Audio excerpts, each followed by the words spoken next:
एक महत्त्वाची बातमी, आरक्षण आर्थिक परिस्थितीनुसार असावं। सुप्रिया सुळे यांच्यानंतर आता उपमुख्यमंत्री अजित पवार यांनी आपली भूमिका मांडली आहे। बीडमधील दौऱ्यात अजित पवार यांनी हे वक्तव्य केलंय। आरक्षण आर्थिक परिस्थितीनुसार असावं असं त्यांनी म्हटलं।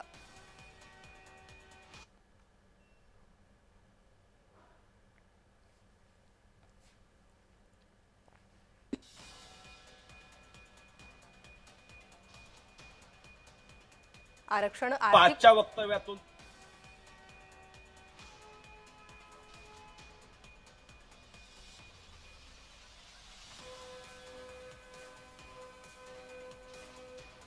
त्यांनी जातीपातीच्या पुढे जाऊन विचार करा असं सांगितलं असताना एकीकडे ते असं वक्तव्य करतात आणि त्यांच्याच पक्षात असलेले मंत्री छगनराव भुजबळ हे मराठा आरक्षणाला विरोध करतात, ओबीसीतल्या आरक्षणाला विरोध करतात। हे सगळे दुटप्पीपणा आहे। अजितदादाचा पक्ष पवार फॅमिली यांनी कधीही मराठा आरक्षणाला पाठिंबा दिल्याचं ऐकिवात नाही, परंतु त्यांनी भुजबळांना तरी आवरलं पाहिजे किंवा भुजबळासारख्या लोकांना मंत्रिमंडळात न ठेवता त्यांची हकालपट्टी सुद्धा केली पाहिजे।